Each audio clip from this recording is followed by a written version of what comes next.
this content is for kids. It's not for kids. Isn't that what I said?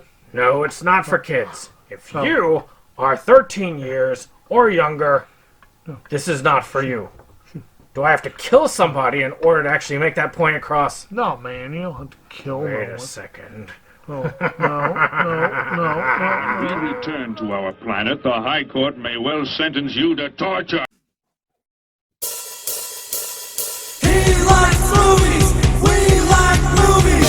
SeptumSin versus the world. SeptumSin versus the world. SeptumSin versus the world. SeptumSin versus the world. I'd buy that for $1. Greetings, I'm SeptumSin of SeptumSin vs. the World, and we're here with yet another Psychoanalysis. I don't know what they have to say, it makes no difference anyway, whatever it is, I'm against it. No matter what it is or who commenced it, I'm against it. So, I've been off for a while. I mean, you saw the one for Kyle's film last week. That was filmed way back in, like, May. But I was waiting until that came out. And then I happened to have a bout with a particular virus, and then I had complications from that particular virus. My throat was all messed up for weeks on end. My voice is still not back all the way. It's at about 80% now, which is why I'm here.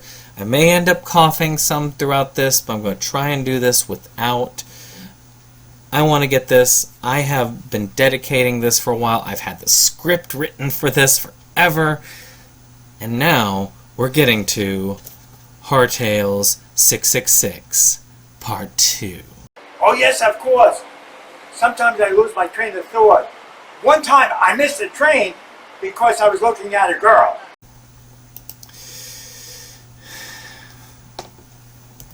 So, this is a film done in 2021 by director Phil Herman, Derek Brosh, Matt Cannon, and Marcello Fabani.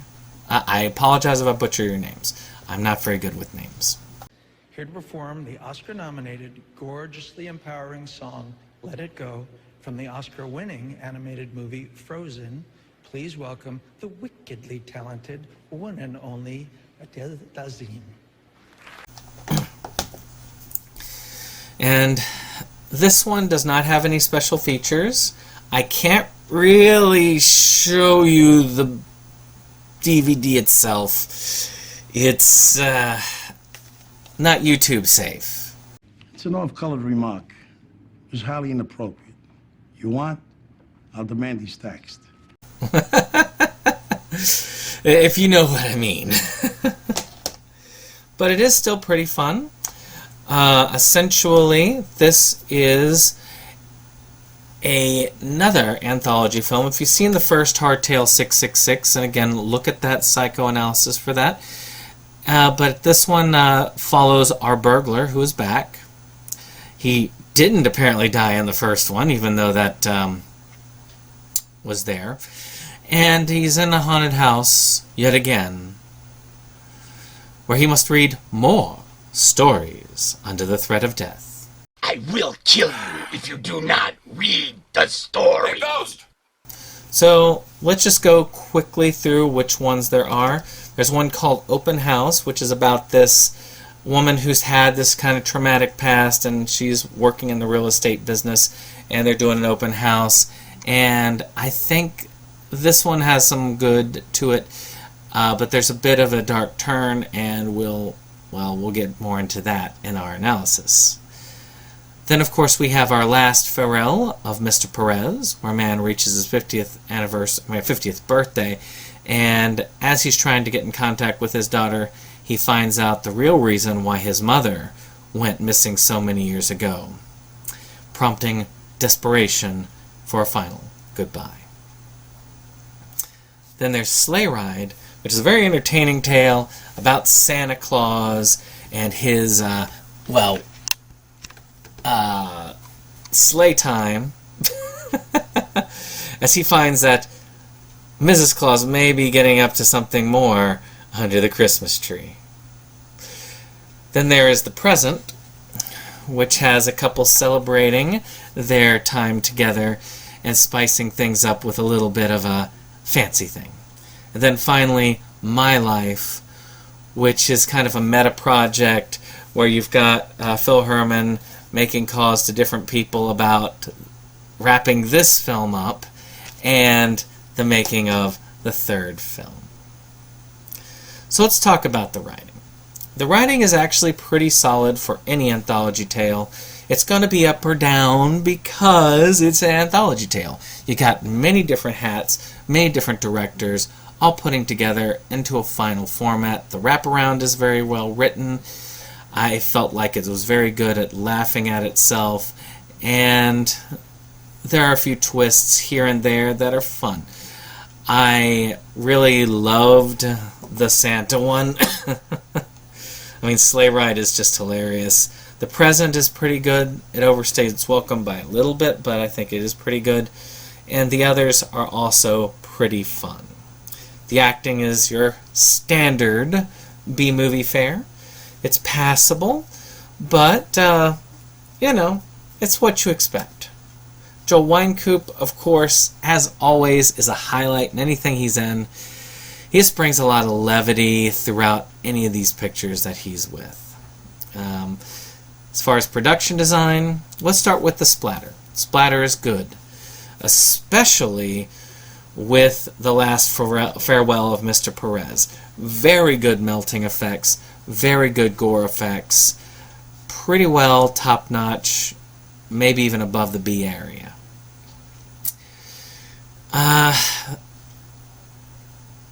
The biggest issue with this is the sound. I mean, the quality is fair throughout, but there are some times that it just dipped entirely. Like at the beginning, there's a part where the person's voice just cuts out. I'm going to show that right here. Who are you? How did you get here? How did I get into this room? This isn't the room I walked into. What's going on? Didn't you learn your lesson the first time?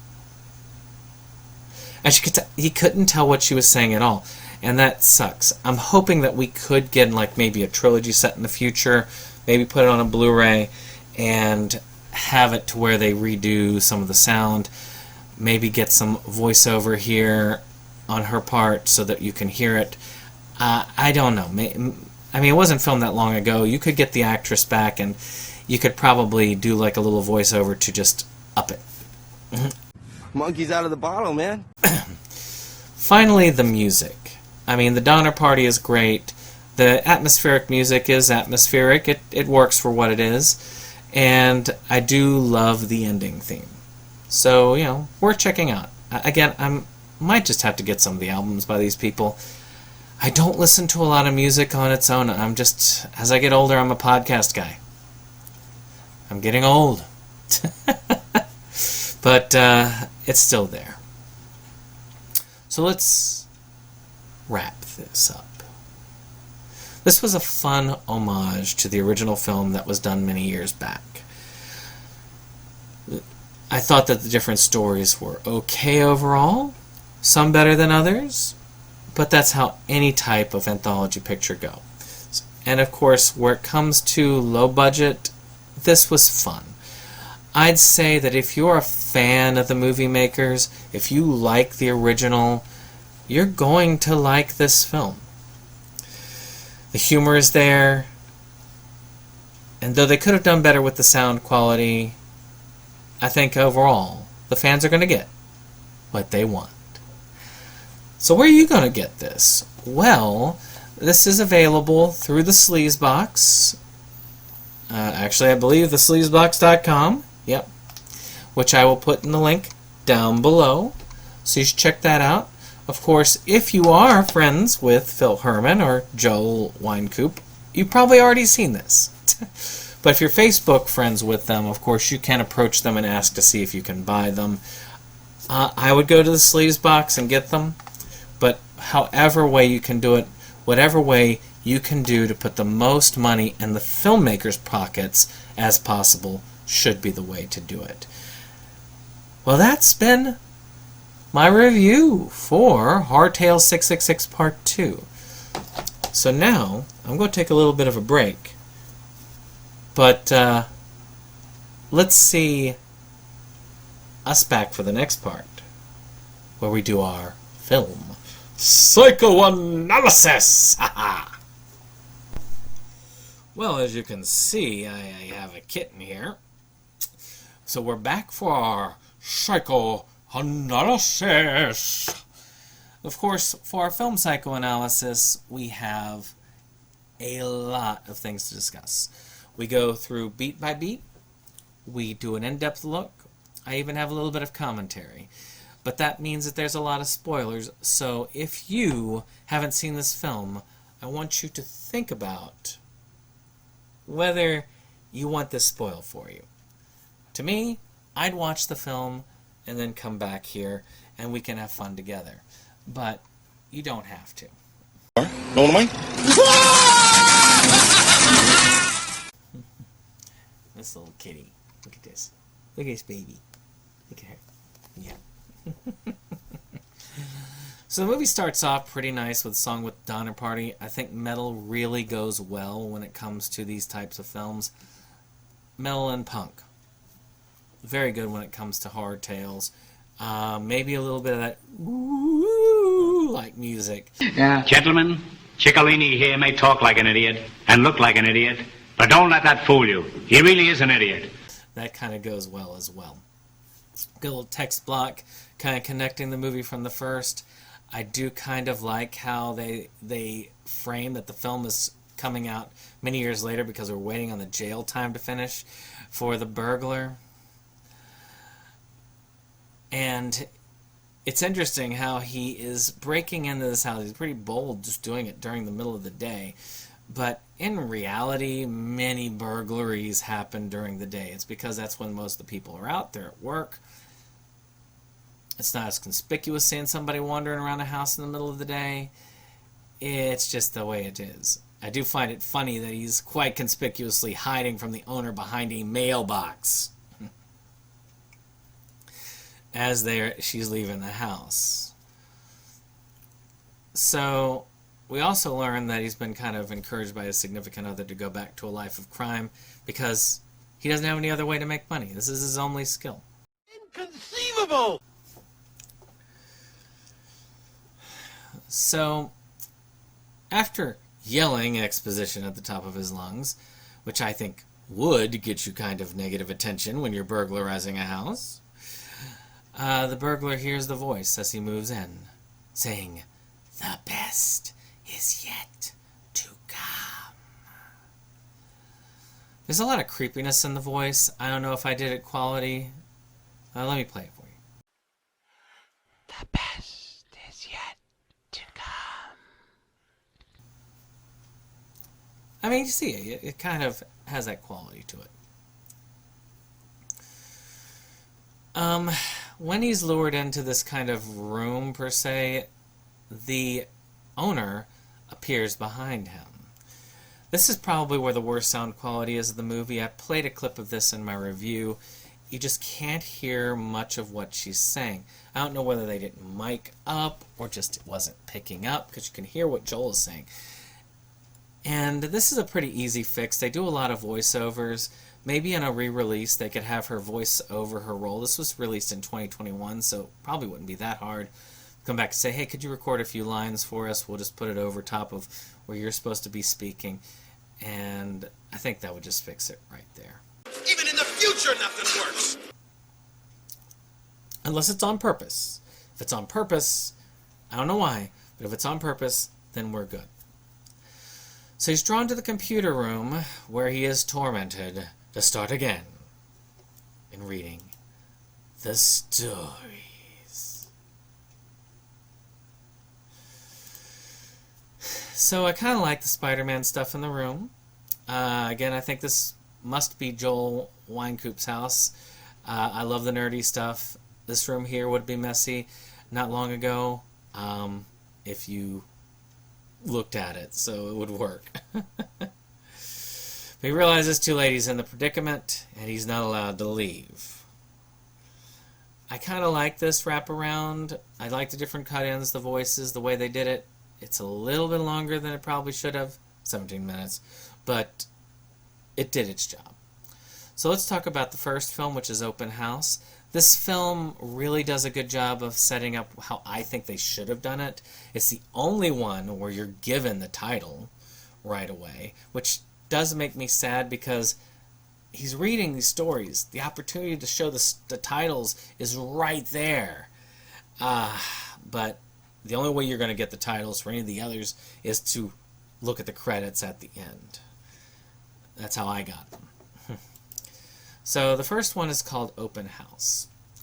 I do like that they announced the tales. I do like that they set this up with this girl having these ghastly murders take place by this guy wearing the green mask and robe. And it does pay off very well later on. But we fast forward to her future where she's kind of interviewing and she's taking on this job with this real estate agency. And the first thing is she's got to set up an open house. I love how the boss has a photo of himself on the desk, showing that like blatant narcissism that you could see of our boss as we go through. And we get a little bit more background on the killings as we go. Of course, her co-workers come across as these mean girls, and when she finds this mask and this robe, which is kind of interesting that it shows up, kind of giving me this thing that it may have a paranormal vibe. I like how she tries to confront her fears and covers it, but having them prank her by having the killer with the mask come up behind her is just bad. She, of course, is scared in the bathroom. The boss has to be called over to lure her out. You see a little bit of a flash of lights, and then she comes out killing. I love this, especially with the shoe. The shoe killing is great. And then she lobotomizes one of her co-workers with a screwdriver and a mallet.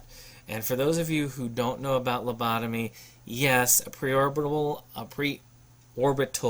lobotomy. Truly, you have a dizzying intellect. Wait till I get going. Where was I? Can be done like this.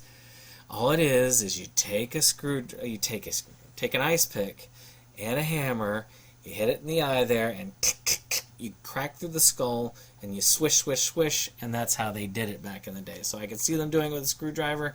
It probably messed them up a little bit more, but it could be done. You know, for kids.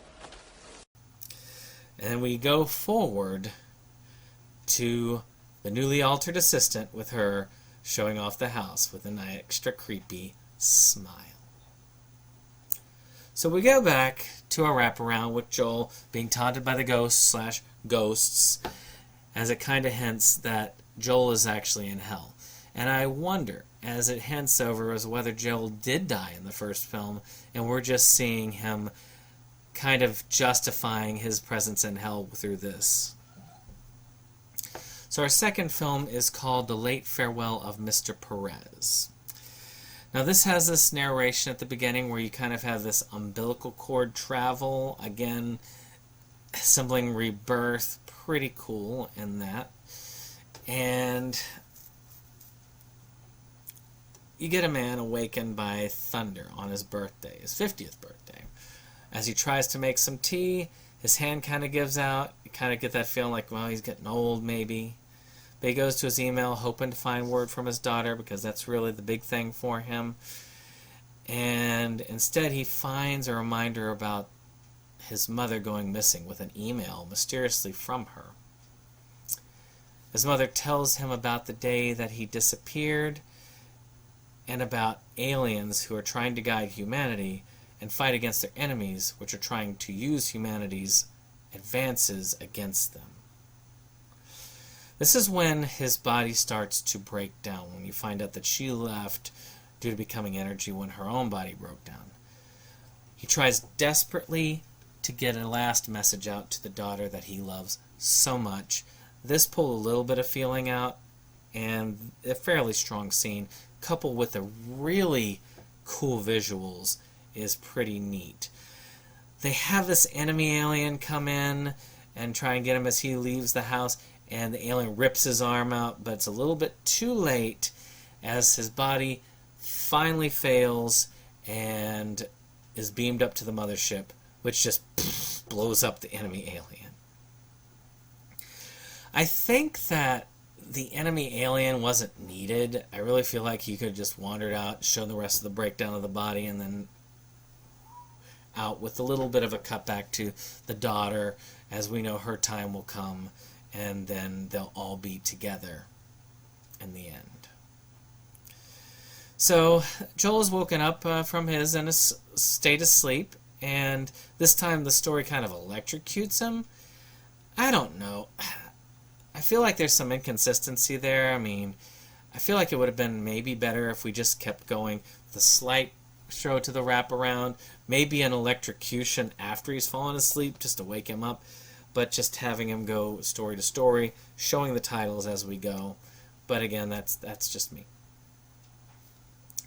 So we go to our next story, which is called Sleigh Ride.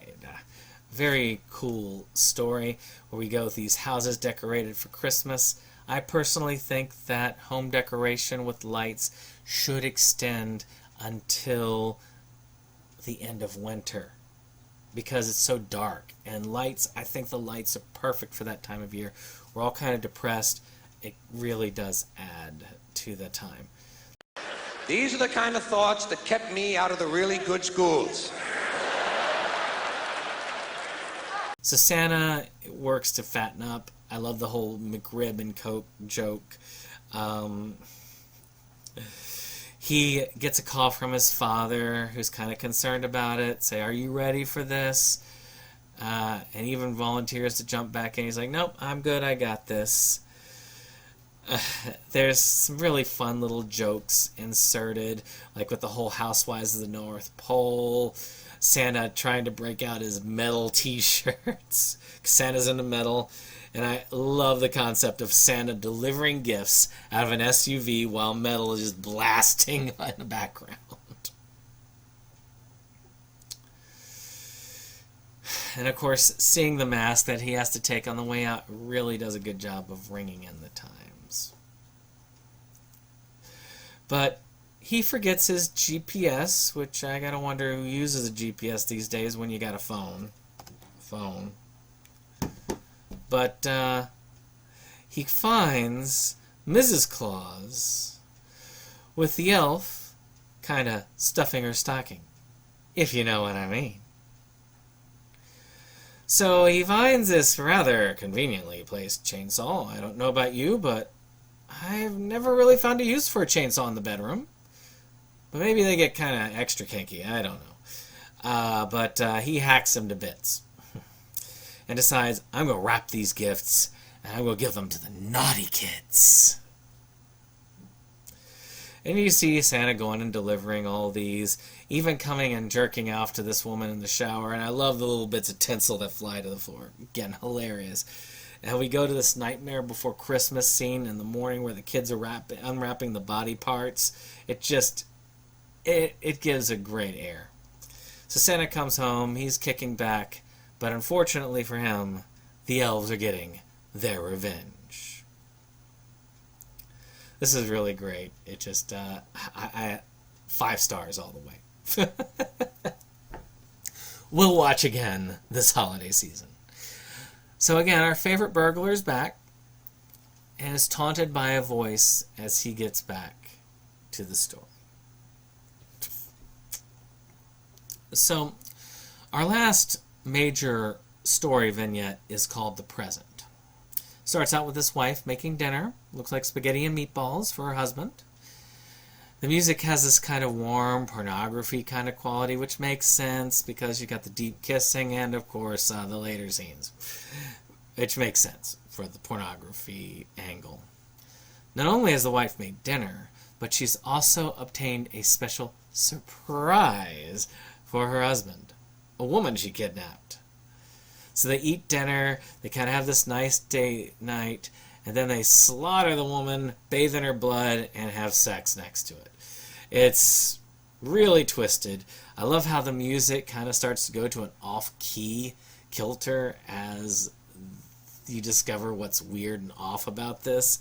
And I also love how the camera even dwells on the kitty cat for a few seconds. And I mean a real kitty cat, not that kitty cat. So, the next wraparound segment, the next to last, is kind of both the most amusing and annoying to me. Burglar's hungry, so the ghost gives him some food and some beer to eat. And then the ghost just constantly gets impatient, like, how are you eating so much? He eats half a sandwich. Who eats half a sandwich is accused of eating too much? Sir? Huh? We're in a terrible rush. No, man. But I think they could have redone this a little bit more with him just like stuffing his face constantly, and then the ghost like, why are you taking so long? This is your 5th sandwich. Stop overeating, you know. Instead, it kind of comes across as more of an annoyance. But he is presented with a mind-breaking montage and is told that you have to read the stories forever. Which kind of breaks him. He tries to leave, which doesn't work. And again, kind of reflects this, that maybe he's been trapped in hell all along. So the last story here is called My Life. It starts off with a person in the middle of filming a monster movie. To me, this is great. I love this. I love these props. I want to see one with these props. It's just really fun. And we're introduced to Phil as he's trying to put the final touches on the casting for his new horror film, Horrortales 666 Part 2. But the most of the calls, which start with Dustin, his producer, wrapping up the end parts of Horrortales 666 Part 2. There's a lot of cool cameos here. I'm going to show some of the highlights as we're talking. A lot of them end up trying to just joke about the taking over the hosting duties. And even, I love it how Cool Duder and Debbie Rochon, both of them are the stars of this, in my opinion. Both of them going over the top like, I could do it with him, or you don't need him, I'm better than him, I'll do it cheaper, and all of this. Cold Duder saying, yeah, I'll do it for free with my per diem and my 5-star hotel. This is a great segment, but I think it goes a little bit too long. It stays over a few beats to the point where there's so many cameos that if I went through all of them, we'd be here all day. Yeah, well, you know, that's just like your opinion, man. Let's just say that if you really like the business, you know the faces, you know the names and this sort of thing, this will probably appeal to you greatly and you'll have a lot of fun with it. I do love how all of this kind of goes back to how Joel is taking this from everybody who wants this hosting role, and it ends with this, it's all your fault. I love that. That's great.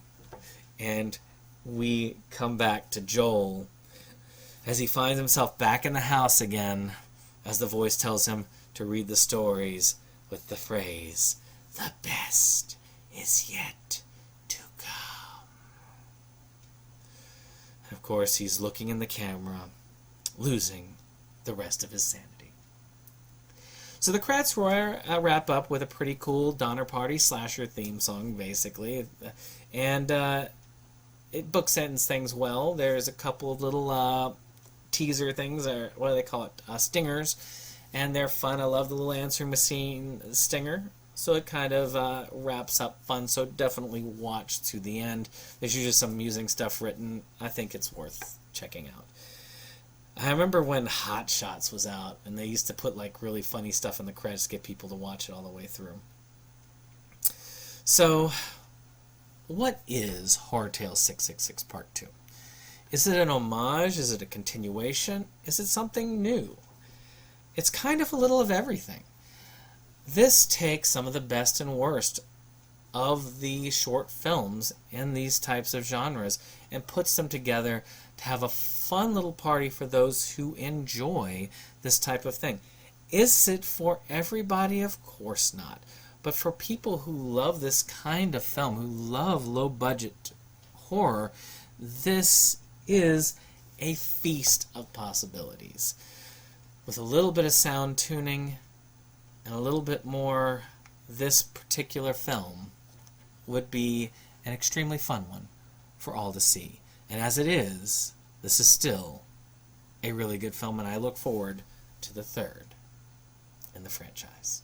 Oh, no, no, no, no. You haven't read the best story yet.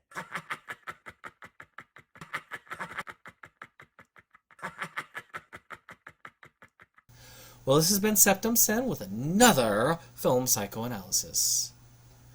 If you like this, of course, hit that like, hit that subscribe, and share. But we'll see you on the next one. Bye-bye.